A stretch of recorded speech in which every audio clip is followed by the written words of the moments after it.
Hey,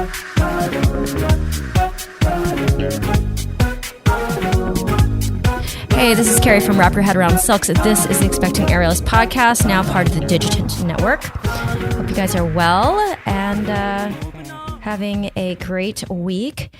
Before we get started, so teacher training, Wrap Your Head Around Silks teacher training, Silks Level 1 will be June the 24th and 25th. It's going to be a hybrid in person, so 2 days in person and the rest will be on Zoom. I'm so excited to bring you guys my style of teaching. And on the website is, of course, the free mini course. You guys can check out aerial rehab and the full course. And if you just like to get my blog for free. All right, guys. Today we have Carolyn Griggs. She is such an inspiration. Started aerial when she was 69 years old, after her kids are out of the house, after she lost her husband, and it has turned into a weight loss journey. And she gives a masterclass in giving zero fucks about what other people think, which I would love to take a page out of her book. All right, guys, let's get started. Carolyn, I asked you to come on here after you became one of my online students for aerial rehab. And I think for you, were like, why do you want me on your podcast? I don't know if that's what you were thinking, but it is very important to me to have diversity of all types, and age diversity is part of that. So I want all different perspectives. And I think that you, although I don't know you yet, and I haven't talked to you yet, I feel like you might be able to provide us some of that age diversity, because we haven't gotten there yet. And, it's all about anecdotal stories and everybody's different experiences that help us become more comfortable with the future and our present and all of that. Carolyn, if you would just introduce yourself, maybe a little bit about your family, where you're from, and then I'll just jump in. It's super easy. Hi, my name is Carolyn Griggs. I'm 73 years old. I have two children, a daughter that's 41 and a son that's 52. I grew up in Southern California, but I've lived in Nashville, Tennessee for, I think, 32 years now. And I'm a widow. My husband passed away 10 years ago. And I got into aerial just by accident. I had never heard of it. I got a Groupon thing. And I thought, well, that looks fun if I don't kill myself. and I held on to it. And I kept putting it off. And then I got a thing that it was going to cancel in a couple of days. So I thought, well, I'm going to do it. I'm going to go. And I went by myself. And I was really thinking that they would laugh and tell me, I'm sorry, you're a bit too old for this. But they didn't. So I went, and this was before COVID. And I couldn't do anything. And I finally got where I could climb a little bit and once I got up there, I could do poses, but getting to places was really hard. And we had a little student showcase that was fun. And then COVID hit and couldn't do anything. And then two of the students that went where I went opened their own studio. Well, it's actually a tent. It's called Nashville School of the Aerial Arts, and it's a tent, and they have a flying trapeze and everything. Oh, amazing. So I went there, and I was back to square one. I couldn't do anything. I couldn't even climb an inch. But I kept on, and I just love it. Silks is still my hardest, but since then I've gone in to do lyra and hammock and also flying trapeze. Oh my goodness. And I love it all. It's so much fun. I'm not really good at any. I'm pretty good at some of the poses, but getting the transitions and getting all that, I still can't invert unless I have a knot behind me or I'm in the hammock. You're talking to half my students. They also can't do that. Well, good to know. I mean, not good to know, but good to know I'm not alone. You are not alone.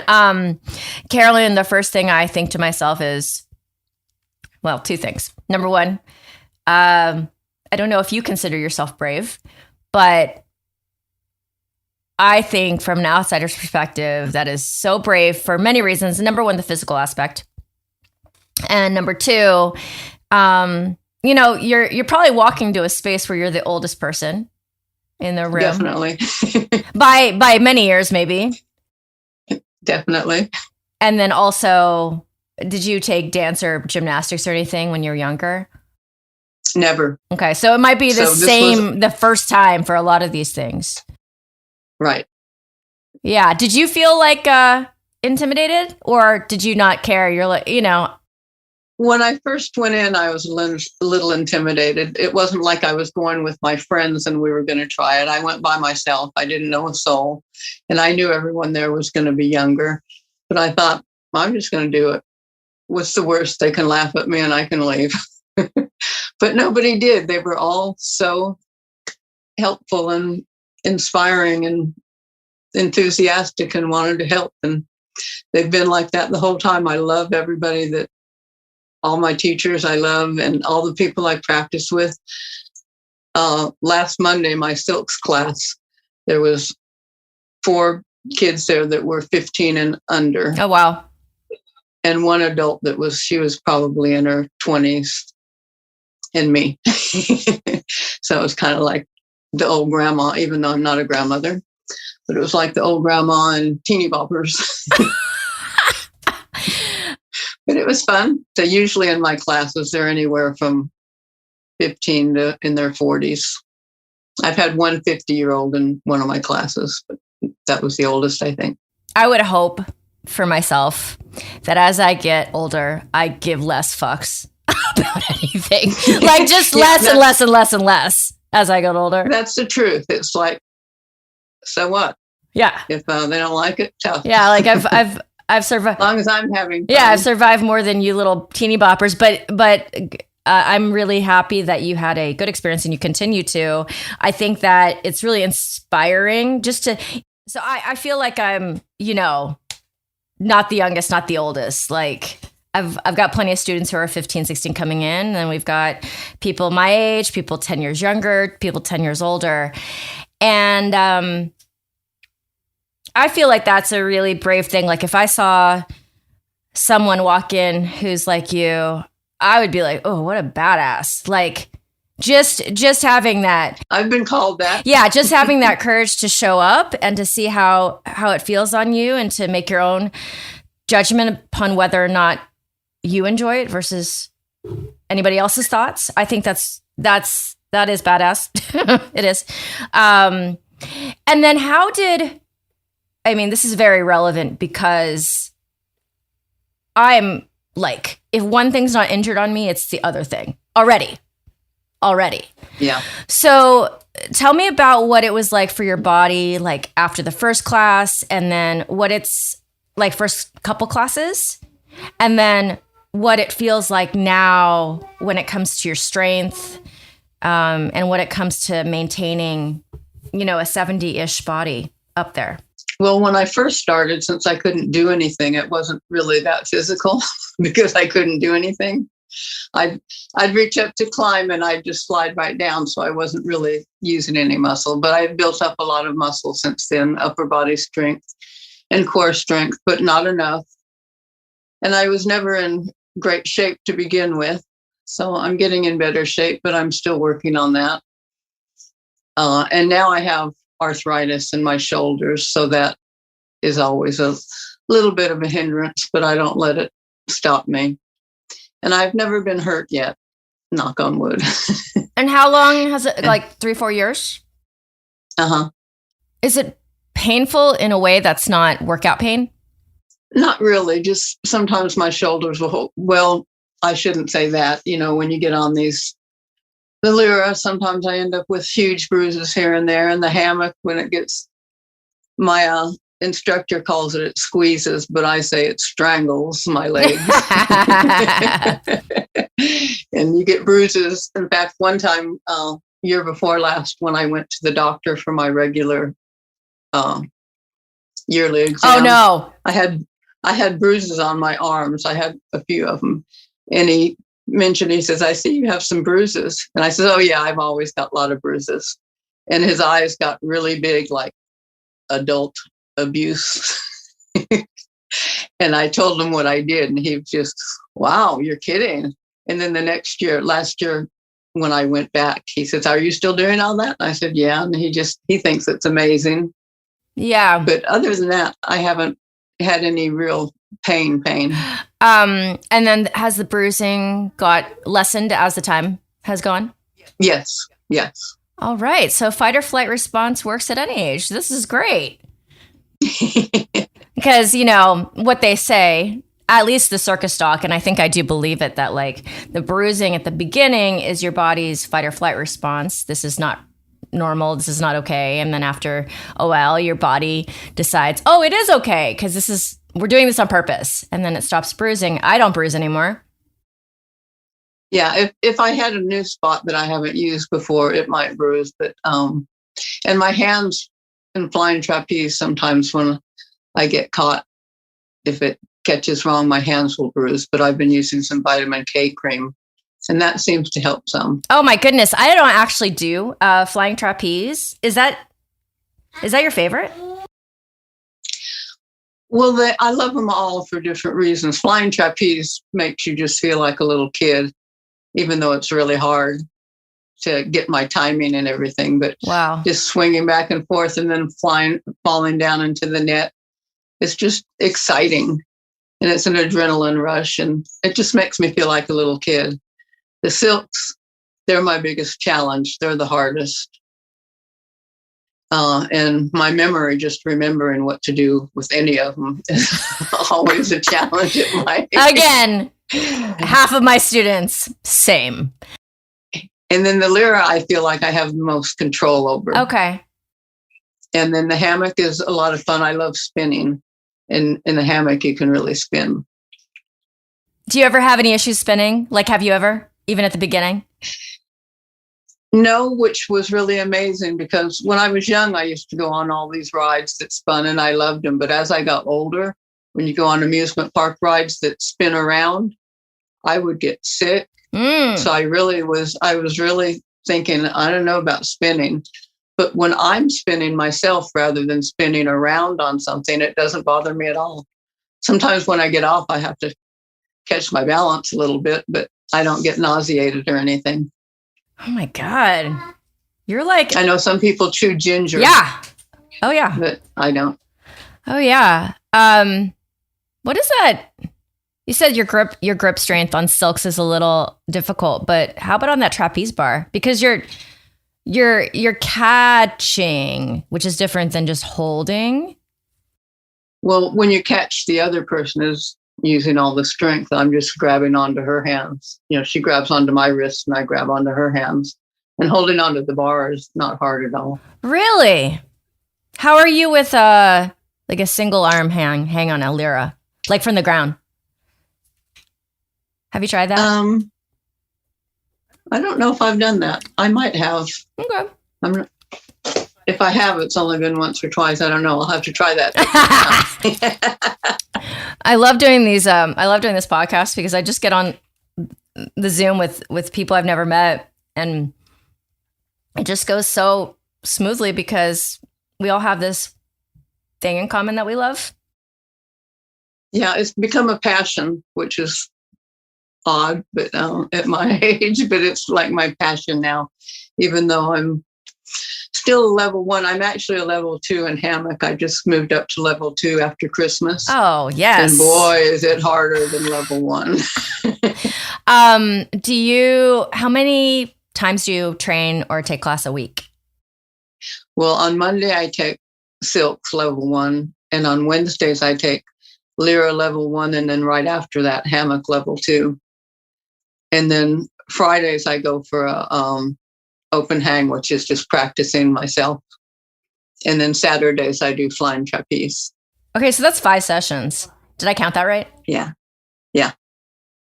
That's a lot, actually. It is. And I work 2 days a week just so I can afford to do it all. What's your day job? I'm a billing clerk for a moving company. Oh, okay. I sit at a desk.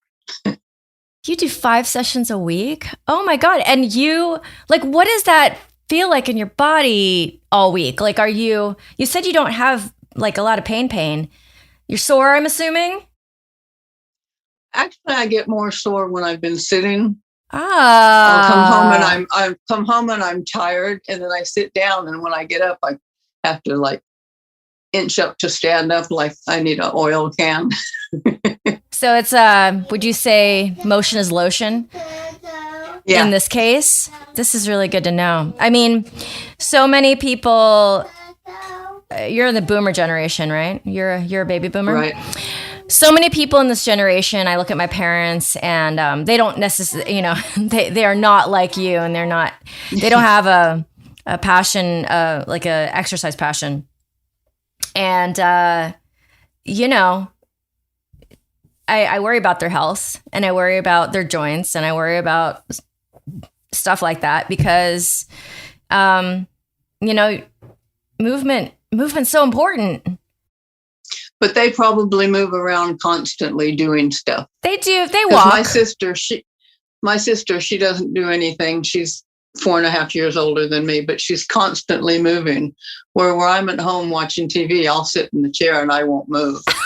And then I get up and I can't move. So those 5 times, it's it's like a burst. Like you have your 5 intense workouts a week, and then the rest of the time you chill. Yeah. And I'm trying to walk more and stuff to get over that, but yeah, pretty much. And has when you go to the doctor, like your physical checks, like over the last 5 years, has it been like, has your doctor seen a difference? Yes, he's seen a very marked improvement. One with my weight, because I used to be very heavy. Oh, okay. And I'm still a little bit overweight, but not too much. Mostly all in my belly. And then how about mostly in your weight? Anything else like joints, heart activity, blood pressure, all that stuff? My blood pressure's always been good, and it's still good. And all my blood test work, it always comes back in the normal range. I did have kidney stones last year, but that was something different. I feel like aerial is such a good aerobic activity. So it's like cardio, basically. Oh, definitely. Yeah. My heart pounds sometimes. Like it's such a, I'm a fitness professional, and once I realized that if I just do all my aerial, I don't really have to run and do the elliptical and stuff. I was so happy to get rid of it, because I was like, my heart's getting the exercise that it needs. I'm getting that aerobic activity. I'm getting heavy lifting because I'm lifting my own weight. Yeah, I definitely get heavy lifting. I love it. This is the Expecting Aerialist, so you did have kids a long time ago, but is there anything about prenatal, postpartum, the labors, the raising of the kids that stands out to you that might be informative for our generation, this younger generation who's trying to be moms and have babies and get back to life after birthing a baby? Anything. I know you have a lot to pull from, but it's whether or not you recall, probably, because it's a long time, like a long time ago. All I know is just enjoy your kids while they're young, and put more time toward them than working, and have fun with them. I mean, also discipline them. But, don't let them just run wild like some of these kids. But just enjoy your kids. So what I also gather from that is that kind of like the 15,000 view, from all the way up in the sky, if you're in a parachute or a drone, mm-hmm. because you have perspective now, right? Is that little things don't really matter? Yeah. Okay. Yeah. like they spill their orange juice, so what? You clean it up and you go on. It's not I've seen some parents that go berserk when that happens. Mm-hmm. And then when it comes to, you hear a lot of people say, my body used to be pre-pregnancy. So, Did you have any, I know you weren't an aerialist when you were younger, but was that ever a thing for you? no, because my body's got better. My body used to be, even as like a 20, 30-year-old? Oh, 20, 30, if you want to go way back then. Well, yeah, but sure, I'd like to have my body back then, but that'll never happen. So, so it's better now than it was the last 20 years. So you're feeling pretty good about it. Yeah. Okay. So if you were to give advice to somebody like you out there who has not started aerial, what are some things that might help them, work up the bravery to go to their first class? We'll start there. Yeah. Well, I would tell them, if it sounds like something that you would like to do, or you think you would like to do, but you think, oh no, I could never do that, just try one class and see how it goes. And if you hate it, you don't go back. And if you like it but can't do anything, you go back and keep trying and see if you get better and like it. Because I couldn't do anything for a long time, but I was having fun trying. And now it's just my passion. I love that you just said I was having fun trying. I feel like, because I teach I teach all levels, right? And I teach them 5 days a week. It's like it's like some people can't have fun unless they're good at it. Yeah, I've seen some of those people. Well, can I just say, I love how you don't get disturbed when she needs something. You just casually go about and help her. Oh, thank you. That is wonderful. Oh, I appreciate that. And also there's I feel like it doesn't matter because I can just edit out. And then also for this podcast, at least, it brings some reality to things because, oh yeah, almost everyone here is also going through the same challenges. So I think it's relatable. Yeah, but I do think people sometimes don't know how to have fun or actually just connect to the feeling of fun if they're struggling so much. Right. But I love that you just said that because, aerial is not something that's easy unless you've done gymnastics and rock climbing. Those are the two things. Even as dancers don't have upper body strength to start. They have lower body strength. So to come into something and to just be so frustrated that you can't do it yet, knowing that you haven't put any time into building those muscles yet, like that takes time. I think that is something that people need to remember because number one, they're ruining their experience of it if they're not having fun trying. Yeah, that's the whole point, is to have fun. To me. Well, I know some of them have dreams of being in Circus Olay and they think in a year they're going to be good enough. And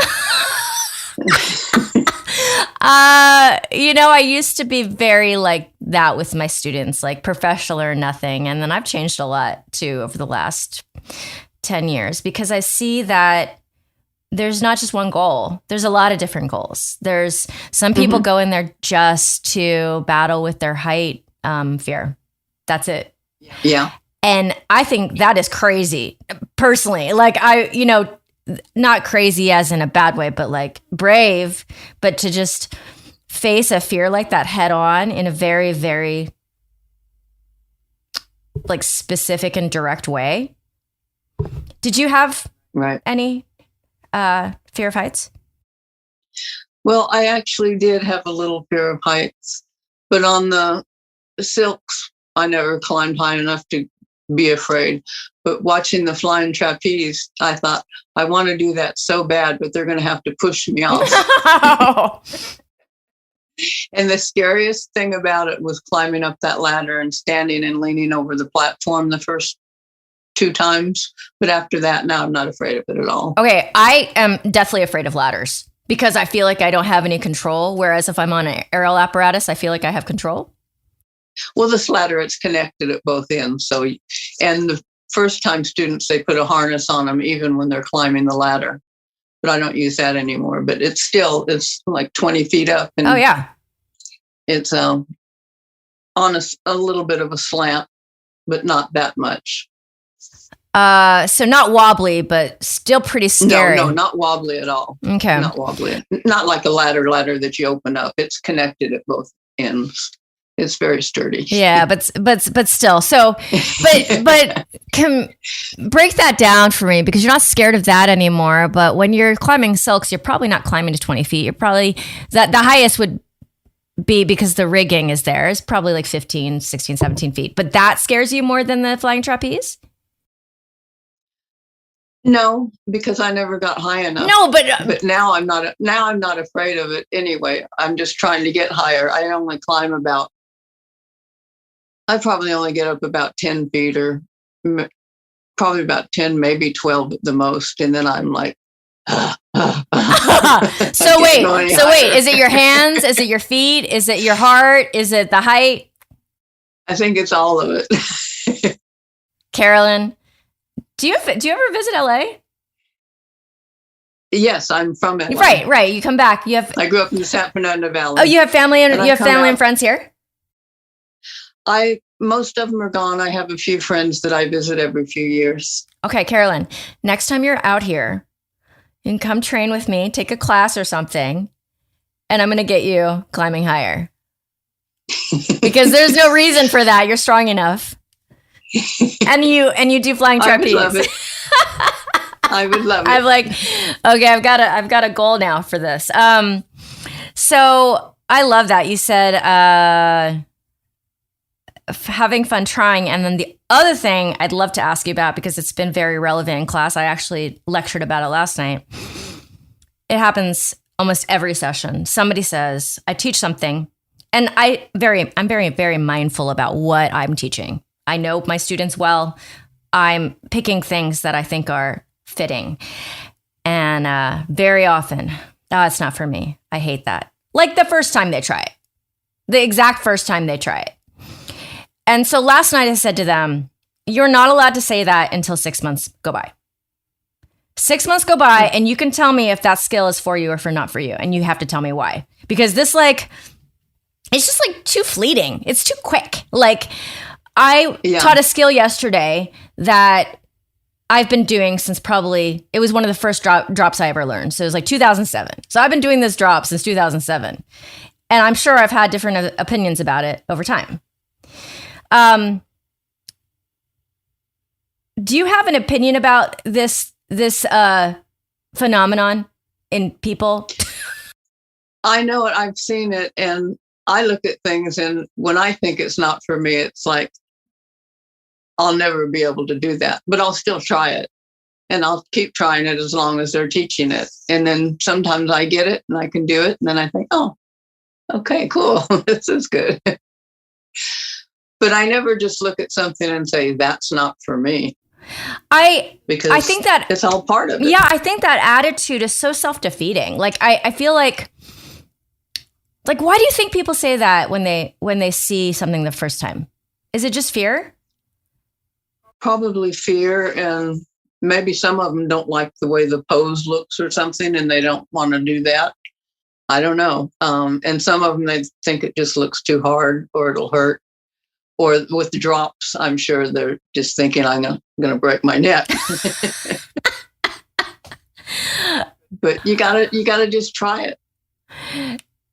Every time I hear that, I'm going to send my student the link for this podcast. And I'd be like, what is your excuse? Please tell me. Carolyn can do it. I get young people always telling me how inspiring I am. Oh, I thought I was going to have to quit at 40, that I wouldn't be able to do it anymore. Or some of them even, I thought I was going to have to quit when I turned 30. And are you kidding? There's a lot of people that are in their 30s and 40s doing this. But instead of laughing at me, they find me very inspiring, which I think is pretty cool. I think it's pretty cool too.